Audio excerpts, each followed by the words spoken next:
In the summer of 1943, deep in the English countryside, a quiet experiment began under a name that sounded almost theatrical: Exercise Dracula. It was classified most secret. There were no journalists, no public announcements, no speeches about Allied unity. Just a long column of tanks, British and American, rolling out across roads, fields, and broken terrain, beginning a journey that would test not their firepower, but something far less glamorous and far more important. The goal was simple, at least on paper. Push these machines to their limits, drive them not for miles, but for thousands of miles. Simulate the kind of relentless strain they would face in a real campaign: constant movement, minimal rest, unpredictable terrain, and the kind of wear that doesn't show up in short trials or parade ground inspections. This was not about how a tank performed in a single battle. It was about whether it would still be running after weeks of war. On one side stood Britain's pride, the Cromwell tank. Fast, sleek, and powered by the powerful Rolls-Royce Meteor engine, it represented the best of British engineering. It had been designed with speed in mind, built to outmaneuver the enemy and exploit breakthroughs. Many British officers believed it was the future of armored warfare. It was refined, sophisticated, and, in many ways, elegant. On the other side was the American M4 Sherman. It didn't look as impressive. Its design was simpler, even conservative. To some British observers, it seemed almost crude by comparison. It had been built in vast numbers across factories in the United States, where efficiency and standardization were prioritized over craftsmanship. There was a quiet skepticism among British crews and engineers. Could something produced on such a massive industrial scale really match the quality of a carefully engineered British machine? At the start of the trial, expectations were clear. The Cromwell, with its superior speed and advanced engine, was expected to perform strongly. The Sherman, while reliable in theory, was still seen by some as a compromise, a tank built for quantity, not excellence. If anything, many assumed this test would confirm what they already believed. But Exercise Dracula was not designed to confirm assumptions. It was designed to break them. The tanks began their long march across England. Roads turned to mud. Engines ran for hours without pause. Components heated, cooled, and wore down under constant stress. Crews performed maintenance in the field, often with limited tools and time. Every mile added strain. Every mile revealed something new. At first, the differences were subtle: a minor mechanical issue here, a delay there, nothing unexpected. But as the miles accumulated, patterns began to emerge. The Cromwells, despite their impressive performance on paper, started to show signs of strain. Breakdowns became more frequent. Maintenance crews found themselves working longer hours to keep them operational.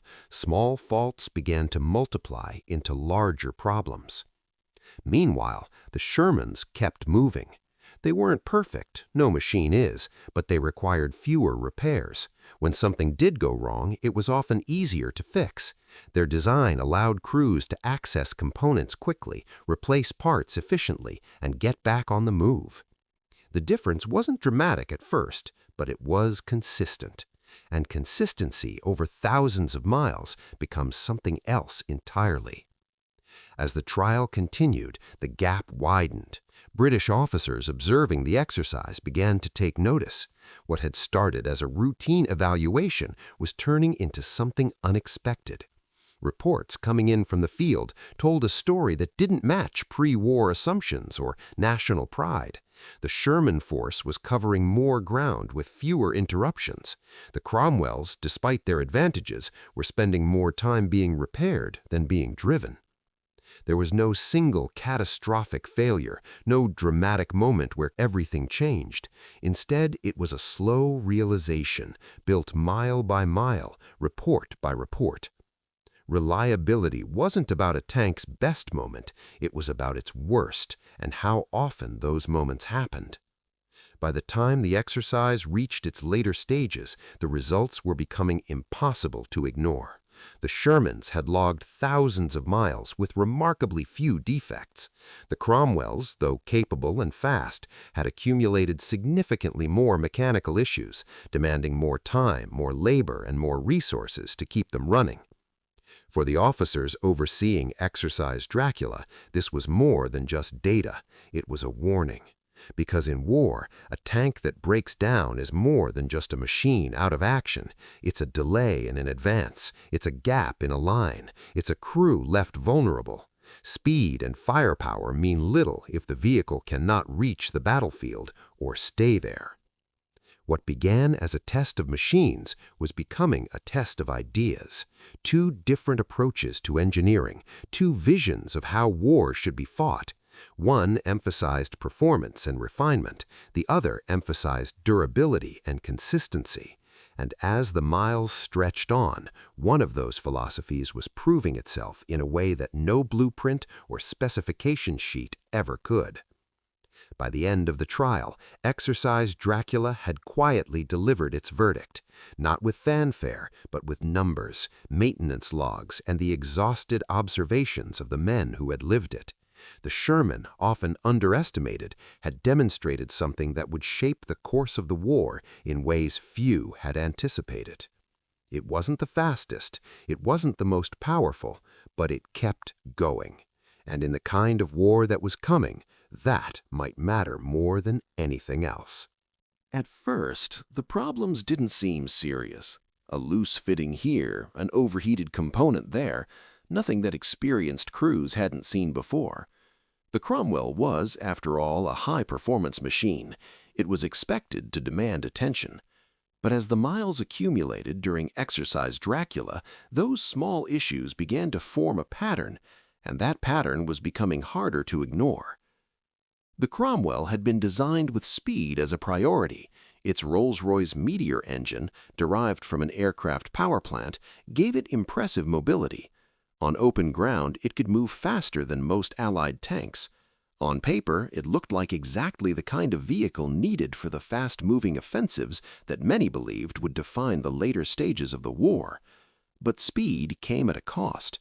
The same powerful engine that gave the Cromwell its edge also placed enormous stress on its internal components. Under controlled conditions of short trials, this wasn't always obvious. But in a long-distance endurance test, where engines ran for hours, day after day, the strain began to show. Overheating became more frequent. Mechanical wear accelerated. Parts that performed well in isolation began to fail when pushed continuously. Maintenance crews quickly found themselves working harder to keep the Cromwells operational. Accessing certain components was not always straightforward. Repairs that should have taken hours sometimes stretched longer, especially in field conditions where tools and spare parts were limited. Every delay mattered. Every extra hour spent on maintenance meant one less hour on the move. And then there was the issue of complexity. British engineering, at the time, often favored precision and performance. The Cromwell reflected that philosophy. It was a machine built with care, but also with intricacy. That intricacy, however, made it less forgiving. When something went wrong, it wasn't always easy to diagnose or fix quickly. Crews needed skill, time, and sometimes specialized knowledge, luxuries that are rarely available in the chaos of war. As the trial continued, reports from the field began to paint a clearer picture. The number of defects was rising, not dramatically at first, but steadily. Suspension components wore down under constant movement across rough terrain. Engine-related issues became more common as distances increased. Even minor faults, when multiplied across dozens of vehicles, began to slow the entire formation. What made the situation more frustrating for British crews was that the Cromwell was not a bad tank. In many ways, it was excellent. When it worked as intended, it was fast, responsive, and capable. But that when was becoming increasingly important. Because reliability is not measured by how a machine performs at its best. It's measured by how often it fails. In contrast to expectations, the Cromwell's strengths were proving difficult to sustain over long distances. The very features that made it impressive in theory, its speed, its engine power, its refined design, were also contributing to its vulnerabilities under continuous stress. Maintenance logs began to tell the story in numbers. More breakdowns, more hours spent on repairs, more resources required to keep the tanks moving. Crews were forced to stop more often, check more systems, replace more parts. Over time, this created a ripple effect. One vehicle slowed meant others had to adjust. Formations lost momentum, schedules slipped. And in a real campaign, those delays could be critical. There was also a psychological impact. Tank crews rely on confidence in their machines. They need to believe that when the order comes to move, their vehicle will respond. As issues with the Cromwell became more frequent, that confidence began to erode. Crews became more cautious. They listened more closely to engine sounds, watched gauges more carefully, anticipated problems before they occurred. Every unusual vibration, every slight drop in performance became a potential warning sign. Exercise Dracula was exposing something that had not been fully appreciated before. It wasn't enough for a tank to be fast or powerful.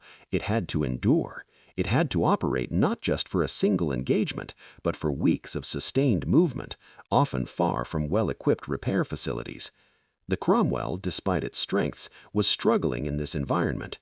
British officers observing the trial were forced to confront an uncomfortable reality. The tank they had placed so much confidence in was requiring more effort to keep operational than expected. It wasn't failing catastrophically, but it was failing often enough to matter. And in war, often enough can make all the difference.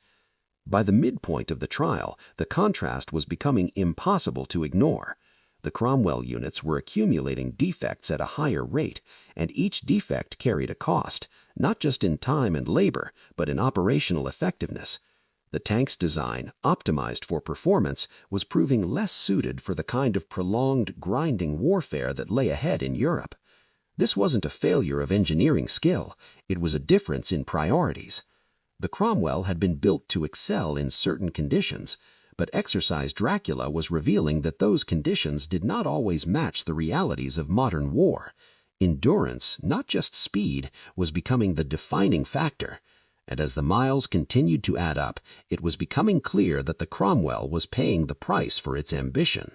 While British crews struggled to keep the Cromwells running, a very different story was unfolding alongside them. The American Shermans continued their long journey with a kind of quiet consistency that at first drew little attention. There was nothing dramatic about it, no sudden breakthroughs, no moments of brilliance, just mile after mile of steady movement. But in a test like Exercise Dracula, that kind of consistency was exactly what mattered. The Sherman had been designed with a fundamentally different philosophy. It was not built to be the fastest tank on the battlefield, nor the most heavily armed. Instead, it was built to be dependable, easy to produce, and simple to maintain. These priorities were not accidental. They were the result of an industrial mindset that viewed war as a problem of scale. Back in the United States, far from the test grounds of England, vast factories had been retooled to produce tanks in numbers the world had never seen before. Automobile manufacturers, accustomed to building thousands of vehicles with interchangeable parts, applied the same principles to armored warfare. Every component of the Sherman was designed with standardization in mind. Parts were made to fit, regardless of where or when they were produced. This had a profound impact on reliability. Because when a machine is built with consistency at every stage, its behavior becomes predictable. Weak points can be identified and reinforced. Designs can be adjusted quickly based on feedback from the field. Improvements are not limited to a single batch. They spread across the entire production line.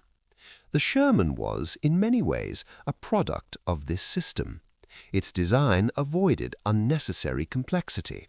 Its engine, while not as powerful as the Cromwell's, was robust and proven. Its internal layout allowed crews to access critical components without dismantling large sections of the vehicle. When something broke, and eventually something always does, it could often be fixed quickly. During Exercise Dracula, these design choices began to show their value. Sherman crews reported fewer breakdowns. When issues did occur, they were often minor and easily addressed. Maintenance routines were straightforward. Spare parts, designed to be interchangeable, could be swapped out with minimal effort. The result was a tank that spent less time being repaired and more time moving. And over thousands of miles, that difference became decisive. There was also another factor at play: logistics. The American approach to warfare placed enormous emphasis on support. A tank was not seen as an isolated machine, but as part of a larger system that included supply lines, maintenance units, and trained personnel. The Sherman was designed to fit into that system seamlessly. Its standardized parts meant that supply chains could operate efficiently. Mechanics could be trained quickly without needing to specialize in a single complex design. In contrast, a more intricate vehicle required more specialized attention, and specialization, while valuable in controlled conditions, becomes a challenge when resources are stretched across a wide front. As the trial progressed, British observers began to recognize that the Sherman's reliability was not a coincidence. It was the result of deliberate choices that prioritized durability over peak performance, simplicity over sophistication, and consistency over individuality. These choices were not always obvious when looking at specifications. On paper, the Sherman could seem unremarkable. Its armor was adequate, its gun effective but not exceptional, its speed respectable but not groundbreaking. But Exercise Dracula was not measuring specifications, it was measuring endurance. And endurance told a different story. The Sherman's ability to keep moving day after day with fewer interruptions began to shift perceptions. What had once been seen as a compromise was now revealing itself as a strength. A tank that could be relied upon, that crews could trust, that commanders could plan around. This was not a limitation, it was an advantage. There was also a human element to this reliability. Tank crews operate under constant stress. They depend on their vehicles not just for mobility, but for survival. A machine that fails at the wrong moment can have fatal consequences. As Sherman crews experienced fewer breakdowns, their confidence grew. They could focus on their mission rather than worrying about whether their tank would hold together. That confidence, though difficult to measure, was as important as any mechanical feature. By the later stages of Exercise Dracula, the contrast between the two tanks had become clear. The Sherman force had accumulated thousands of miles with relatively few defects. The Cromwells, despite their strengths, required more frequent attention. The numbers told part of the story, but the daily experience of the crews told the rest. One tank demanded constant vigilance and effort to maintain. The other simply kept going. This was not about one nation's engineering being superior to another's. It was about different answers to the same question: what does a tank need to do to win a war? For the Americans, the answer had been shaped by industry. Build a machine that can be produced in vast numbers, maintained in difficult conditions, and operated by crews with varying levels of experience. Accept compromises in performance if it means gaining reliability. Exercise Dracula was proving that this approach worked. Not in theory, not in controlled demonstrations, but in the harsh reality of continuous use. Mile after mile, the Sherman was demonstrating that its greatest strength was not something that could be easily seen or measured in a single moment. It was the ability to endure. And as the trial continued, that ability was beginning to look less like a design choice and more like a decisive advantage. What had begun as a controlled trial in the English countryside did not stay there. The lessons of Exercise Dracula would soon be tested under far harsher conditions, where mud was deeper, distances were longer, and the consequences of failure were measured in lives rather than maintenance hours. Because a tank's true value is never proven on a test track, it is proven in combat. As Allied forces pushed into North Africa, across Europe, and into the Pacific, the question of reliability became more than just a technical concern. It became a matter of survival. Tanks were expected to move constantly, advancing, retreating, repositioning, often with limited time for maintenance and under constant threat from enemy fire. In the deserts of El Alamein, conditions were unforgiving. Fine sand worked its way into every moving part, grinding against metal surfaces, wearing down components, clogging filters, and straining engines. Temperatures soared during the day and dropped sharply at night, creating constant cycles of expansion and contraction. Under these conditions, even the smallest mechanical weakness could become a serious problem. Yet the Sherman proved capable of enduring this environment. Its simpler systems and robust design allowed it to operate with fewer interruptions. Crews could perform essential maintenance quickly, often in the open desert, using basic tools. The ability to keep tanks operational even under such extreme conditions gave Allied forces a crucial advantage in maintaining momentum. In Western Europe, the challenge was different, but no less severe. During the Battle of the Bulge, Allied forces found themselves fighting in freezing temperatures, deep snow, and dense forests. Engines struggled to start in the cold. Lubricants thickened. Metal became brittle. Vehicles that performed well in milder climates were pushed to their limits. Here again, reliability proved decisive. Sherman crews reported that while the cold affected all machines, their tanks remained comparatively dependable. They could be started, moved, and maintained with fewer complications. This allowed units to respond more quickly to sudden German offensives, reposition forces, and maintain defensive lines under extreme pressure. Meanwhile, the logistical system behind the Sherman continued to play a critical role. Spare parts, fuel, and maintenance support were delivered across vast distances, ensuring that damaged vehicles could be repaired and returned to service. The tank was not just a machine, it was part of a network designed to keep it fighting. On the Eastern Front, Soviet forces conducted their own evaluations at facilities like the Kubinka Tank Museum. Under the Lend-Lease program, Shermans were supplied to the Red Army, where they were tested alongside Soviet designs. The conclusions were telling.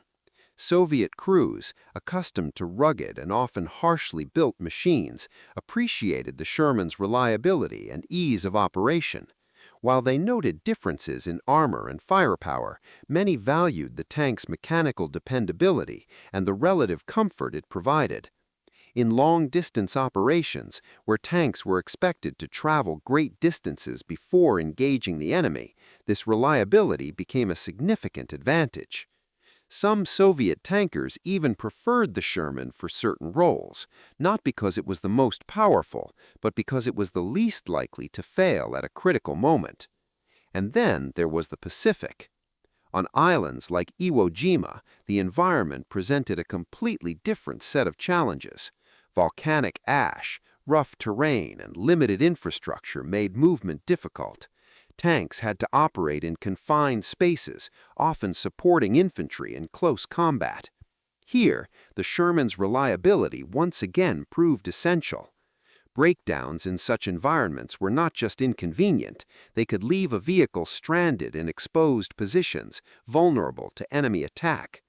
The ability to keep moving, to respond quickly, and to support advancing troops without constant mechanical issues made a tangible difference in the outcome of engagements.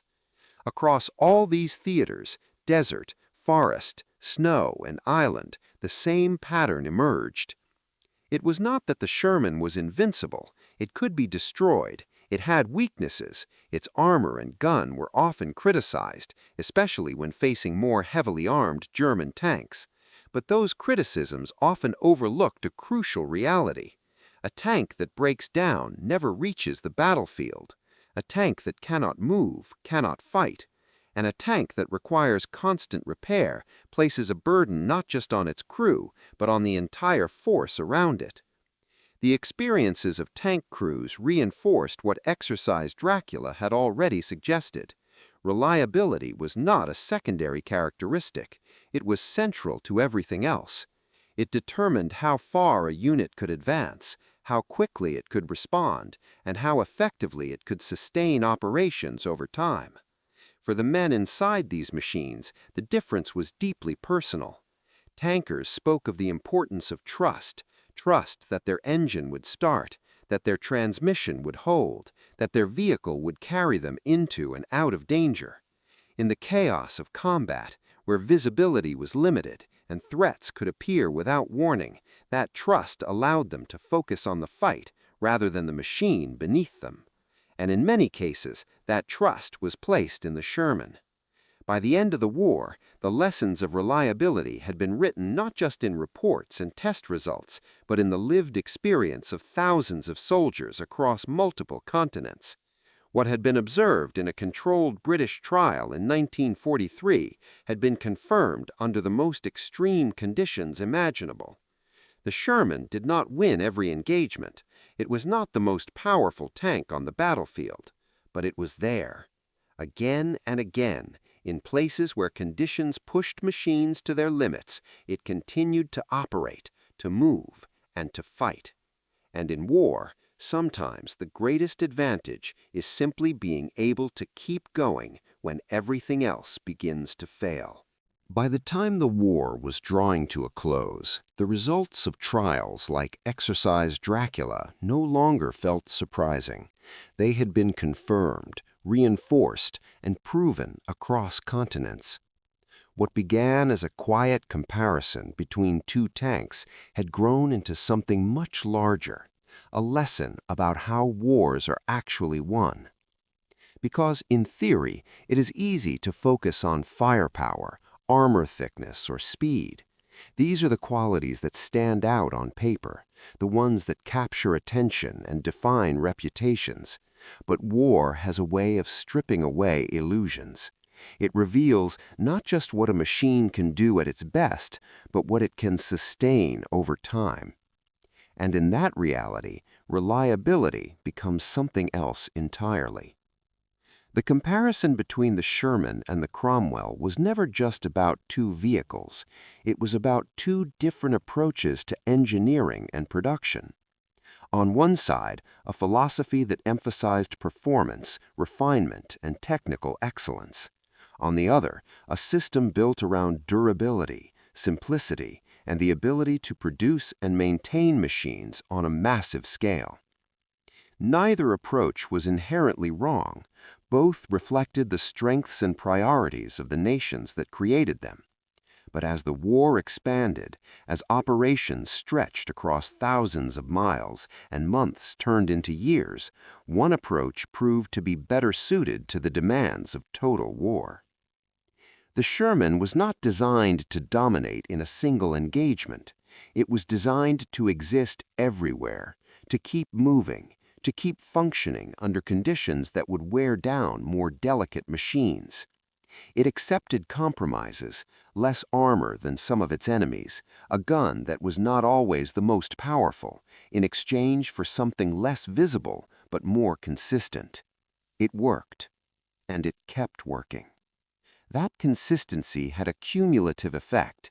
A single breakdown might seem insignificant, but across hundreds, then thousands of vehicles, each failure adds friction to an entire army. It slows advances, complicates logistics, and increases vulnerability. Conversely, a reliable machine reduces that friction. It allows plans to be executed as intended. It gives commanders confidence that their forces will be where they need to be, when they need to be there. This is what Exercise Dracula had quietly revealed back in 1943, Not just that one tank broke down less than another, but that reliability itself could shape outcomes.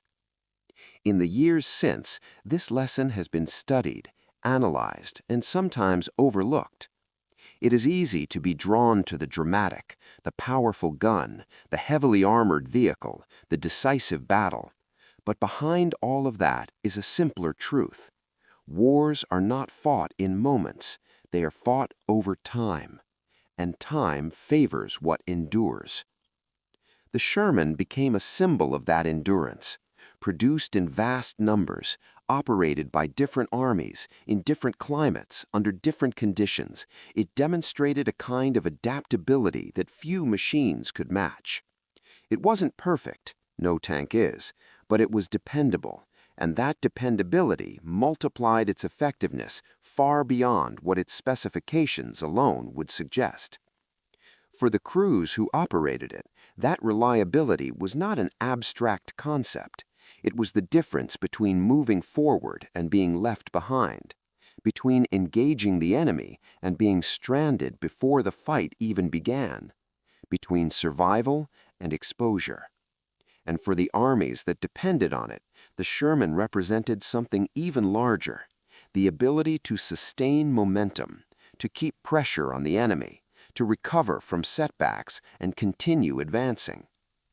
Looking back, it becomes clear that the true strength of the Sherman was never just in its design, but in the philosophy behind it, a recognition that in a global conflict, fought across vast distances and under unpredictable conditions, the most valuable quality is not peak performance, but consistent performance. The Cromwell, with all its strengths, represented a different answer to that challenge. Faster, more refined, capable of impressive performance under the right conditions.